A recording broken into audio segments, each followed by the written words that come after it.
Okay, I hope I'm audible to all students who are attending this lecture of intermediate macroeconomics. We continue with our lectures on the open economy models. We continue with our lectures on open economy models. Okay, and if all students can recall that in the last lecture of open economy models, we were looking at the concept of balance of payments of an economy. We had seen that balance of payments is an account which captures the transactions of the residents of a country with the rest of the world. We had also discussed the components of balance of payments, which are the current account and the capital account. And we had seen when will the balance of payment be in equilibrium, when will we have a balance of payment surplus, when we will have a balance of payment deficit, and so on. Okay, so the book I prefer to follow for my lectures on open economy models, this is Dornbusch and Fisher. It's one of the most important books for lectures on macroeconomics. So this is the book I prefer to follow for lectures on the open economy models. And in this particular lecture, I intend to look at the concept of exchange rate. So let's look at the concept of exchange rates. After having understood the concept of balance of payments, the next concept in line is the concept of exchange rates. Okay, so obviously all students know the basic definition of exchange rate. So exchange rates are measuring the price of one currency in terms of another currency. Okay, so now let us look at what are the various regimes we have within the exchange rate. So the first regime, or I can say the first type of exchange rate, is nothing but the fixed exchange rate. Fixed exchange rate. Okay, so now let's understand what is a fixed exchange rate regime. Okay, so we can say that in this system, the foreign central banks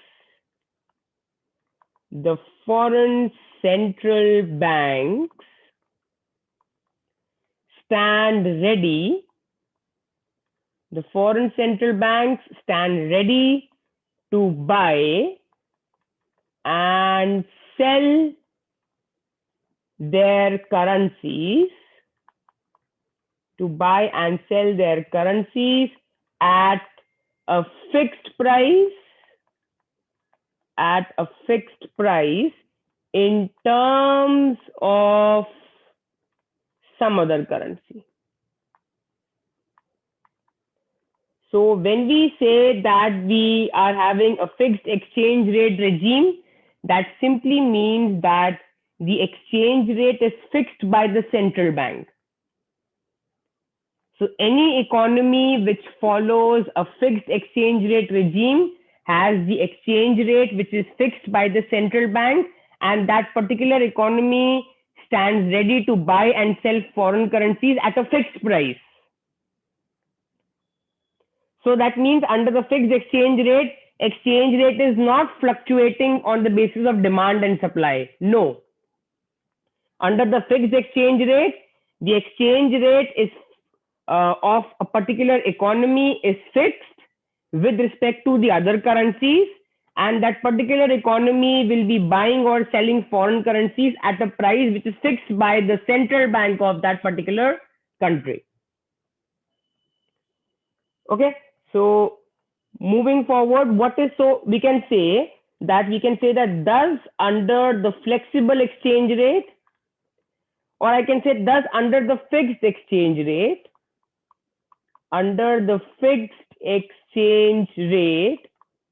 there is complete intervention by the central bank. there is complete intervention by the central bank.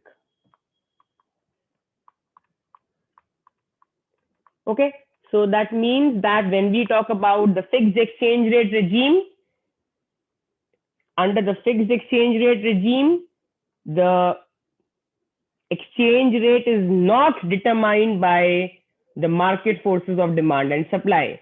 Exchange rate is purely fixed by the central bank of that particular economy, and that economy stands ready to buy and sell foreign currencies at a fixed price. Okay, then moving forward to the next type called the flexible exchange rate. So let's talk about the flexible exchange rates.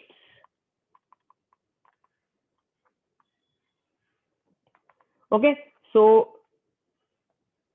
in this system, the central bank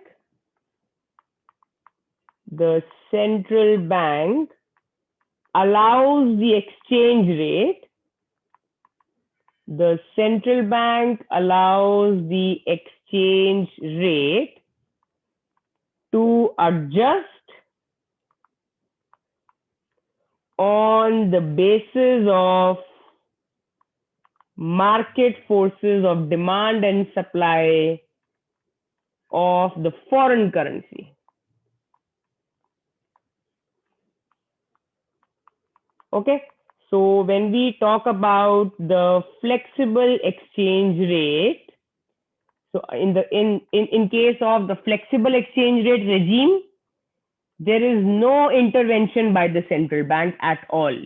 The central bank simply allows the exchange rate of the economy to adjust on the basis of the market forces of demand and supply. So I can say that thus, under the flexible exchange rate system,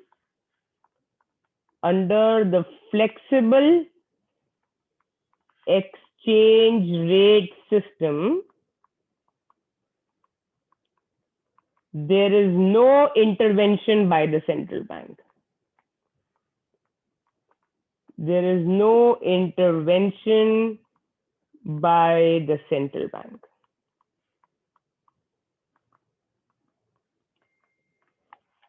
So I hope that students attending this lecture have understood the difference between the fixed exchange rate regime and the flexible exchange rate regime. Okay, so now moving forward, now we have some more terms which are similar to the fixed and the flexible exchange rate regime. So let's look at these terminologies under the exchange rates. So one is called clean floating. Clean floating. So these are fancy terms, but they are highlighting the same definition which we have just done regarding the fixed and the flexible exchange rate. Okay, so what is meant by clean floating? So we can say in a system of clean floating, the central banks stand aside completely. The central banks stand aside completely and allow the exchange rate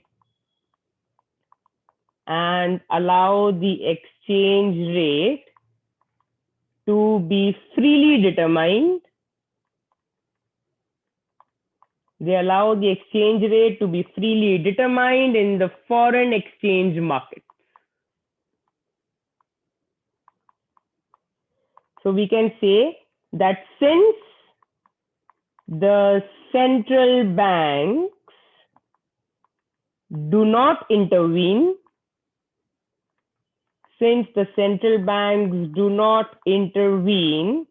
in the forex markets, we can say that therefore the official reserve transactions are equal to zero.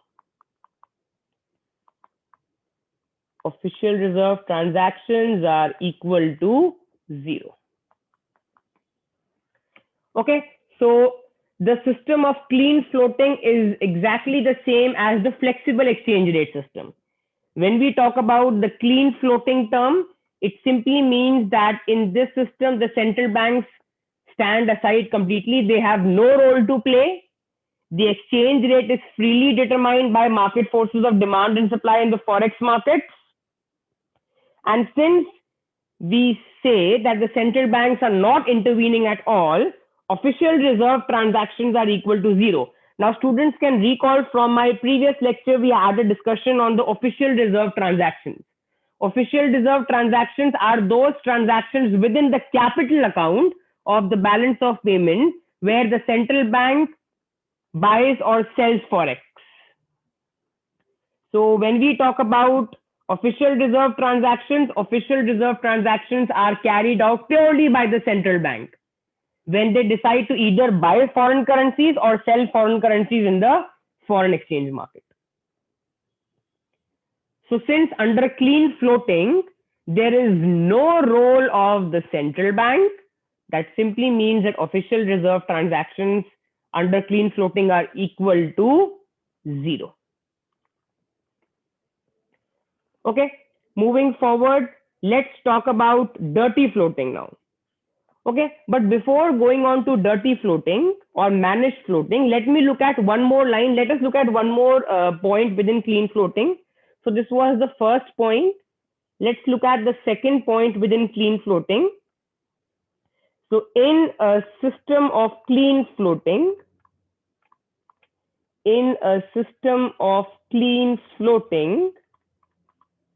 balance of payments is always 0. That means BOP will always be in equilibrium. That is, the exchange rate adjusts to make the current account and capital account sum up to 0. To make the current account and capital account sum up to 0. If you all can recall in the last lecture when we were discussing on the balance of payments, all of you could recall that BOP is said to be in deficit. Okay. When is the BOP said to be in equilibrium? Let me correct myself. All of you can recall BOP. So I'm writing it so that students become absolutely clear. Recall that a current account deficit in the balance of payments is exactly balanced by net capital inflow or capital account surplus such that their sum is 0, or a current account surplus is exactly balanced by the net capital outflow or capital account deficit such that their sum is equal to 0. These were the BOP equilibrium conditions.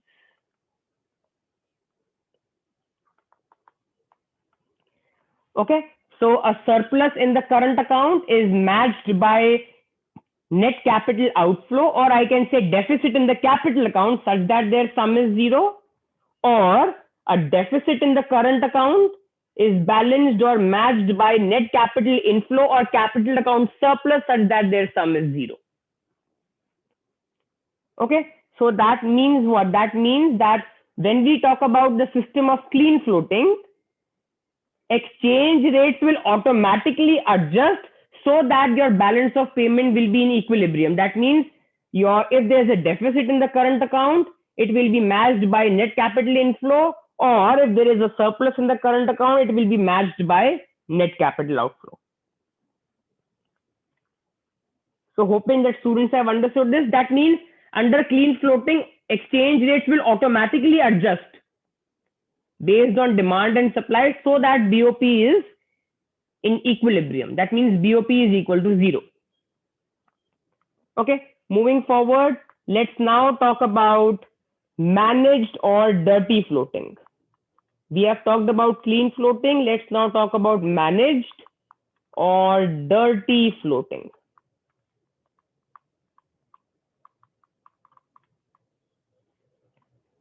Okay, so let's look on to this. So under this system, now this is similar to fixed exchange rate system, but there's a slight difference. Let's understand this. Under this system, the central banks intervene to buy and sell foreign currencies. The central bank intervenes to buy and sell foreign currencies in the attempts to influence the exchange rate. In the attempts to influence the exchange rate. So thus, under dirty floating, or I can say under managed floating, the official reserve transactions are not equal to zero. The official reserve transactions are not equal to zero. So hoping that the students have understood this. When we talk about the managed or dirty floating, that means this involves intervention by the central bank. Under the system, exchange rate is not freely determined by market forces of demand and supply. The central bank intervenes by buying and selling foreign currencies in the foreign exchange market. That simply means that under managed or dirty floating, the official reserve transactions are not equal to zero, because central bank is having intervention in this case. So hoping that students have understood the concept of fixed and flexible exchange rate regime and the fancy terms which we have just seen called clean floating and dirty floating. Okay, so now moving forward, let's talk about more terminologies involved in exchange rate. So let's understand what is meant by devaluation. And guys, let's compare it with depreciation. So devaluation of currency, and we are comparing this with depreciation of currency. Okay, so let's understand the difference between the two. These are very important. Again, they are very important terminologies we use in the exchange rates. Okay, so let's understand what is meant by devaluation. So, okay, so we can say a devaluation takes place when the price of foreign currency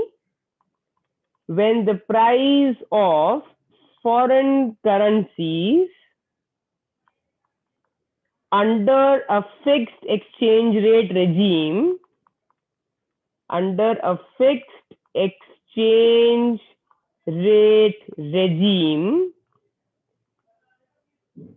are increased, or I can say is increased by official action. So this is the main line, increased by official action. So we say that devaluation of a currency happens under the fixed exchange rate regime when the government of the devaluating country knowingly or intentionally increases the price of foreign currency. I again repeat, devaluation of a currency happens under the fixed exchange rate regime when the government of the devaluing country intentionally or knowingly increases the price of the foreign currency. Okay, so we can say that this means that the foreigners pay less for the devalued currency. This means that the foreigners pay less for the devalued currency. Okay, so if I take an example, so for example, suppose $1 was equal to, hypothetically, let's suppose 50 rupees. Suppose $1 is equal to 50 rupees. Okay, and now suppose the government decides to make $1 equal to 60 rupees. Okay, the government decides to make $1 equal to 60 rupees. So you can see what is happening. You can see that which currency is becoming cheaper and which currency is becoming expensive. You can clearly see, we can say clearly, rupees are becoming cheaper. Rupees are becoming cheaper. Why? Because the foreigners initially were spending $1 getting 50 rupee worth of goods. Now they are spending the same $1, but now they are getting 60 rupee worth of goods with the same $1. That means with the same $1 in their pocket, they can now buy more goods in our country. That simply means that rupees are becoming cheaper in terms of dollars. In terms of dollars. So this refers to devaluation of rupee. Which is the currency which is getting devalued, guys? Rupee is getting devalued. And this is done by the official act of the government. That means the government is doing it intentionally. It is not done, devaluation is not happening because of market forces of demand and supply, guys. This is something important to understand. Devaluation happens only under the fixed exchange rate system. And we have just seen that under the fixed exchange rate system, we do not have market forces of demand and supply. Under the fixed exchange rate system, we only have the intervention by the central bank, or for that matter, the government. So when the government intentionally is increasing the price of the foreign currency, in terms of the domestic currency, we say that the domestic currency is getting devalued. You can clearly see initially $1 was equal to 50 rupees. Now the government intentionally has made $1 equal to 60 rupees. It's a hypothetical example which I have taken. You can clearly see that rupees have now become cheaper in terms of dollars. Why? Because initially foreigners were spending $1 getting 50 rupee worth of goods. Now they are spending the same $1, but they are now getting 60 rupee worth of goods. That means for the foreigners, rupees have become cheaper, and for the residents of our country, the foreign currency has become more expensive. So I can say that rupees have become cheaper in terms of dollars. Another way of saying it is that dollars have become more expensive in terms of rupees. Both mean the same thing. Okay, now let's look at depreciation. So depreciation of a currency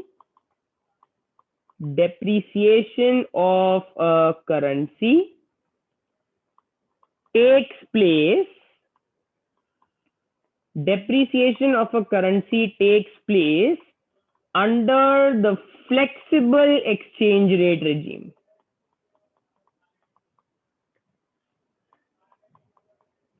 Depreciation of a currency takes place under the flexible exchange rate regime.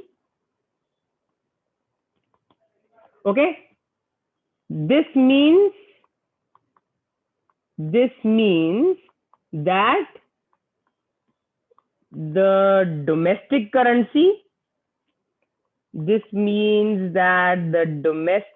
currency becomes relatively cheaper. It becomes relatively cheaper in terms of the foreign currency. Or guys, I can even say that the foreign currency becomes relatively expensive in terms of the domestic currency. So again, guys, the example will exactly remain the same. No change in the example. For example, suppose $1 initially was 50 rupees. $1 was 50 rupees and now $1 becomes hypothetically 60 rupees. Now again, in this particular case, if you look at this, now this is not happening because of official act of the government. This is happening because of market forces of demand and supply. The reason has changed. Everything else is the same.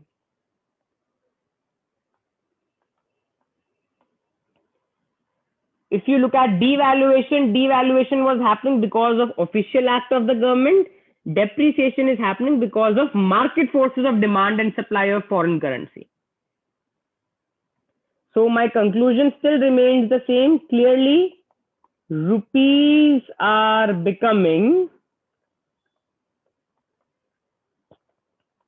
cheaper in terms of dollars. Rupees are becoming cheaper in terms of dollars. So this refers to the depreciation of rupee.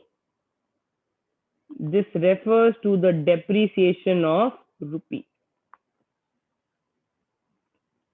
Okay, so hoping that students have understood this. Now guys, if you look at conceptually, devaluation and depreciation conceptually are the same. The only difference is that devaluation is happening in the fixed exchange rate regime by the official act of the government, when the government intentionally or knowingly is increasing the price of the foreign currency in terms of the domestic currency. Depreciation, on the other hand, happens under the flexible exchange rate regime. Depreciation happens under the flexible exchange rate regime, where the market forces of demand and supply and not the government causes the domestic currency to become relatively cheaper in terms of the foreign currency. If you look at the example, we can have the same example in both the cases. But in the case of devaluation, it is happening because of the government. Why will the government want to devalue? One of the major reasons for devaluing the currency would be to promote exports. One of the major reasons for devaluating your own currency in the world market is to promote more exports, which in turn is going to correct or improve the deficit in your balance of payments.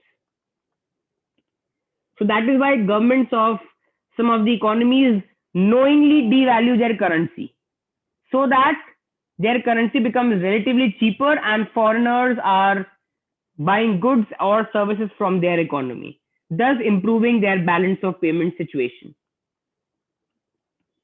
Okay, so hoping that students have understood the difference between devaluation and depreciation. And guys, exactly the opposite will happen in the case of revaluation and appreciation. So I am now going to erase only the relevant parts. Okay. So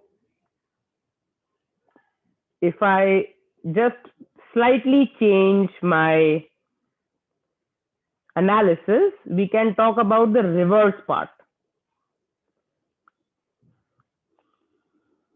Okay, so I am just erasing that parts which are irrelevant now.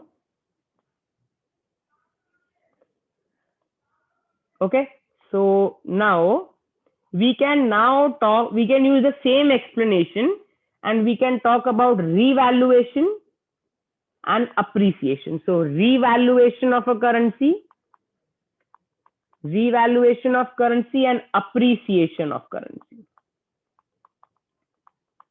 So guys, I can say that a revaluation takes place when the price of foreign currencies under the fixed exchange rate system is reduced by official action.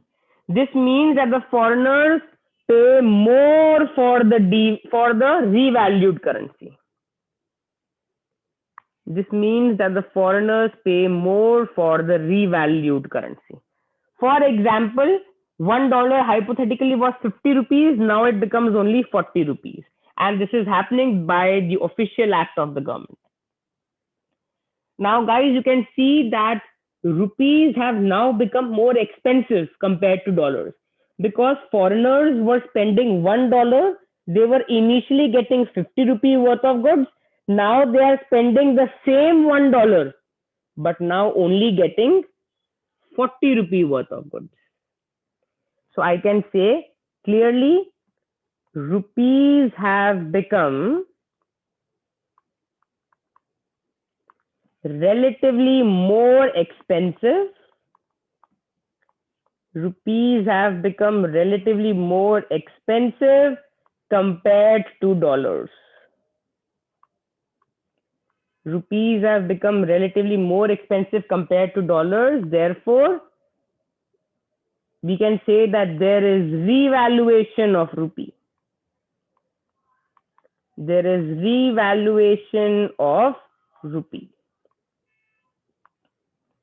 On the other hand, guys, if we talk about appreciation, so I can say that appreciation of a currency takes place under the flexible exchange rate regime. This means that the domestic currency becomes relatively expensive. It becomes relatively expensive in terms of the foreign currency. Same example. $1 equal to 50 becomes $1 equal to 40. Now this is happening because of the market forces of demand and supply. Okay, it's happening because of the market forces of demand and supply. And our analysis still remains the same. Clearly, rupees have become relatively more expensive. Rupees have become relatively more expensive compared to dollars.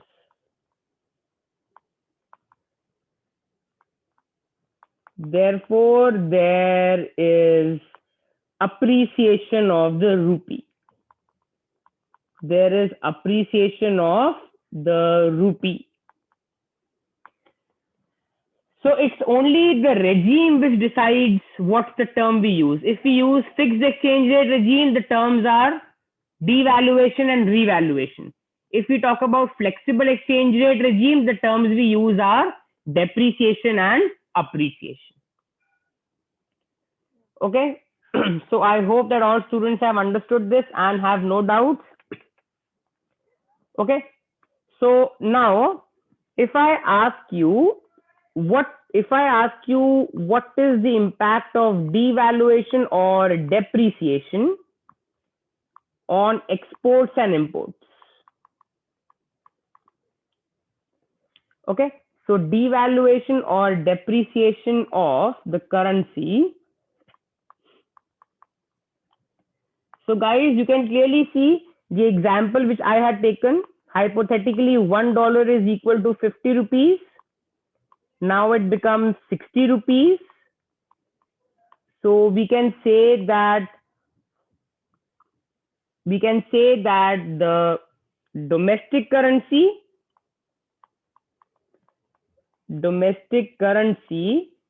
is becoming relatively cheaper for the foreigners. Domestic currency is becoming relatively cheaper for the foreigners. Therefore, exports rise. Since our currency is becoming cheaper for the foreigners, they will want to buy more goods and services from us, so our exports will go up. Why? Because they were spending $1 getting 50 rupee worth of goods. Now for the same $1 they spend, they are now getting 60 rupee worth of goods. That means for them, our currency has become more cheaper. They will buy more from us, so exports will go up. So I can write in a more detailed way, exports of the domestic country goes up.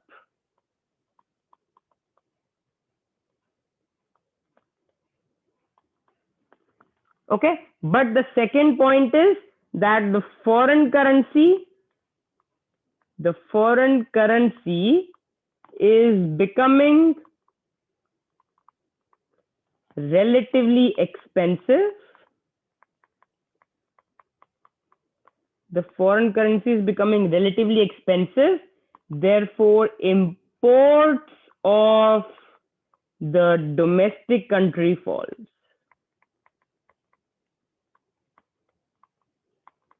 Why? Because if you look at it, guys, initially we were spending 50 rupees getting $1 worth of goods.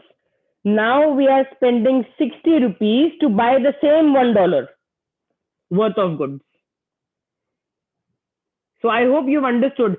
Initially we were spending 50 rupees to buy $1 worth of goods. Now to buy the same $1 worth of goods, I have to spend 60 rupees, 10 rupees extra.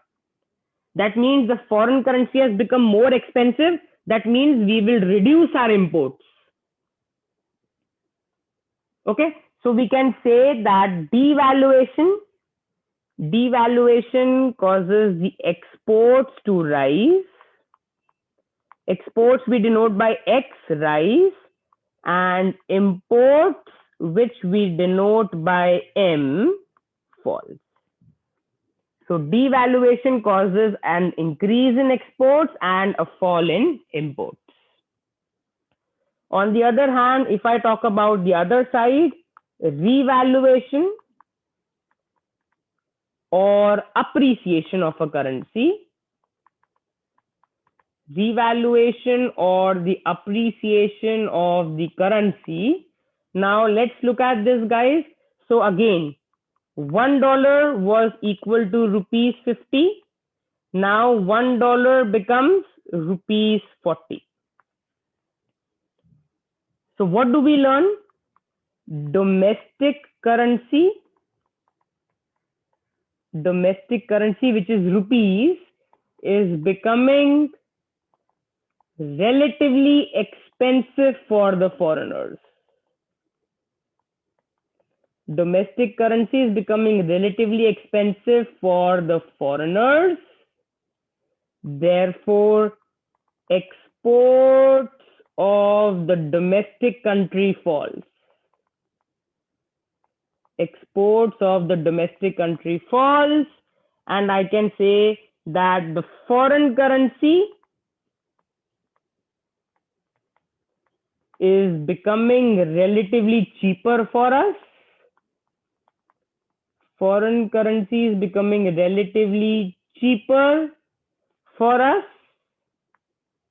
Therefore, imports of the domestic country rises. Okay, so I can quickly revise this again. Okay, so you can clearly see that initially foreigners were spending $1 getting 50 rupee worth of goods. Now they are spending the same $1 but only getting 40 rupee worth of goods. That means for the foreigners, rupees have become more expensive. They will reduce their demand for goods and services, so exports from our economy will fall.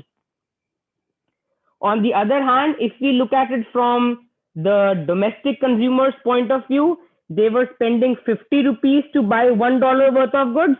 Now to buy the same $1 worth of goods, they are only spending 40 rupees.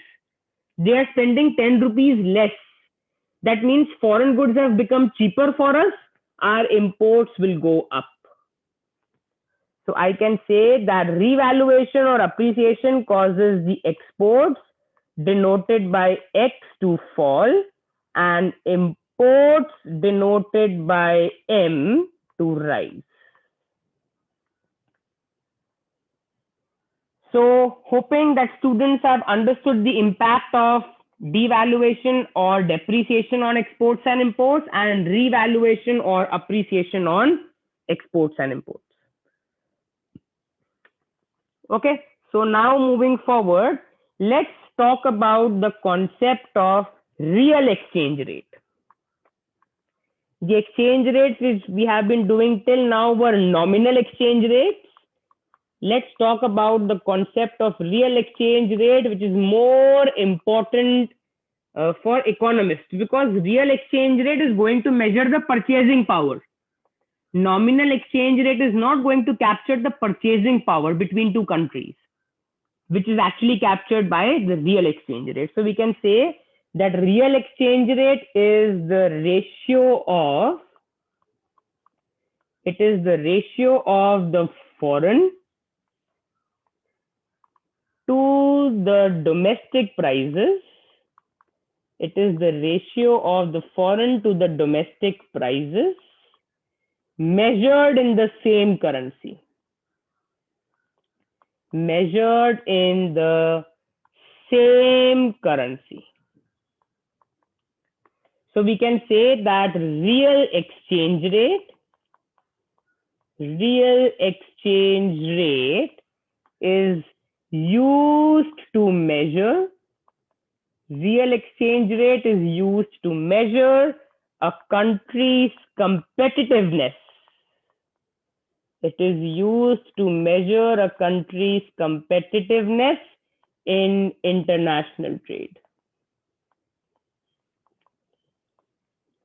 It is used to measure the country's competitiveness in international trade.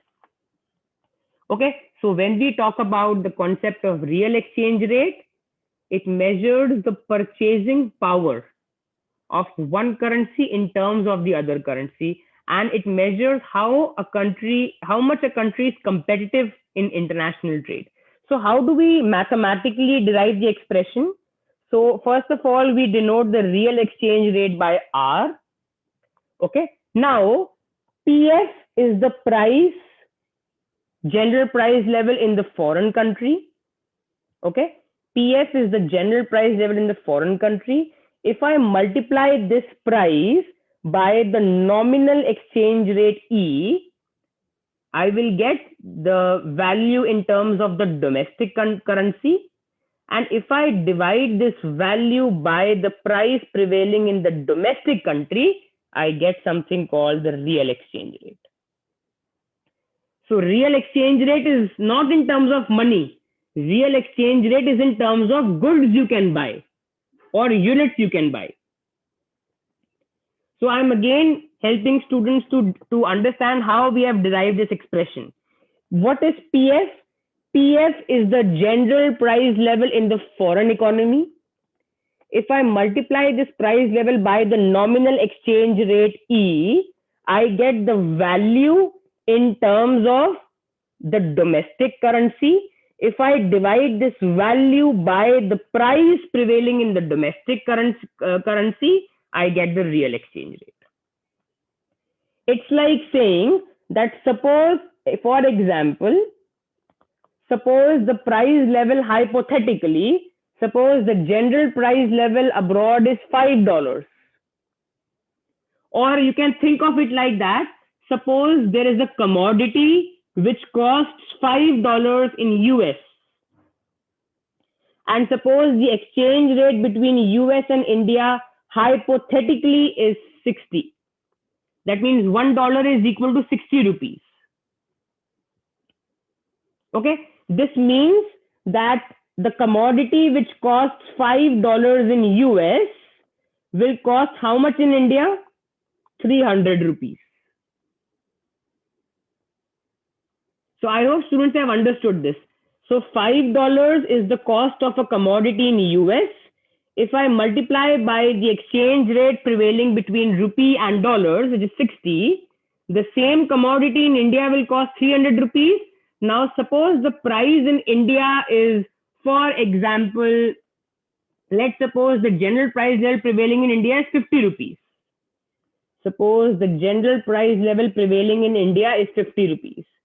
Then what is the real exchange rate? 6 units.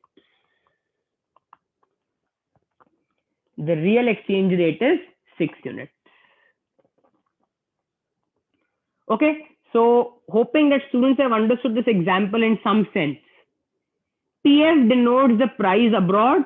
You multiply by the nominal exchange rate, you get the value in terms of domestic currency. You divide it by the domestic price level, you get the real exchange rate or the purchasing power in the domestic country. So I can say where P denotes the general price level, P denotes the general price level in the domestic country. P denotes the general price level in the domestic country. PF denotes the general price level. PF denotes the general price level in the foreign country. And E denotes the nominal exchange rate. E denotes the nominal exchange rate between domestic and the foreign currency. So hoping that students have understood this. Okay. I hope all students are now clear with the concept of real exchange rate as well as the formula. So we can say that real exchange rate is nothing but E into PF divided by P. Okay, now let us talk about the concept of real depreciation and real appreciation. So if I just write the formula again for completeness, R is equal to EPF by P. Okay, so we can say that an increase in R implies real depreciation. An increase in R implies real depreciation of currency. This means that now we'll not talk about currency, we'll now talk about goods. Because real exchange rate is in terms of goods. So this means that the goods abroad have become relatively more expensive. Goods abroad have become relatively more expensive than the goods produced in the domestic economy. The goods abroad have become more expensive than the goods produced in the domestic economy. Okay, so in this case, what will happen? So we can say other things equal,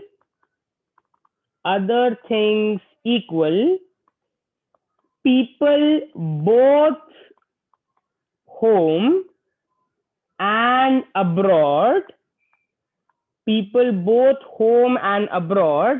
are likely to switch their spending. They are likely to switch their spending to the goods produced domestically.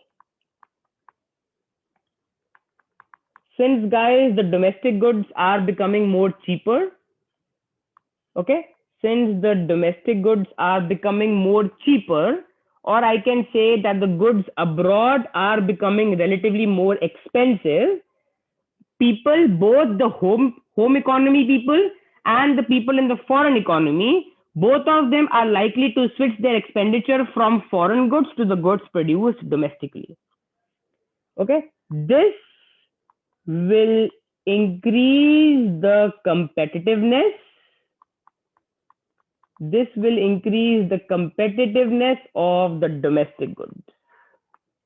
This will increase the competitiveness of the domestic goods. Conversely, I can say, a fall in R implies real appreciation of currency. When I say real appreciation, it means real appreciation of domestic currency. Here also I can say domestic currency. So real appreciation of domestic currency. This means that goods abroad have become relatively cheaper. Goods abroad have become relatively cheaper than the goods produced in the domestic economy. Therefore, I can say other things equal,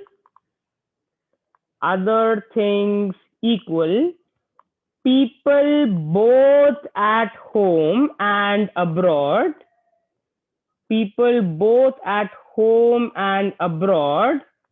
are likely to switch to the goods produced abroad.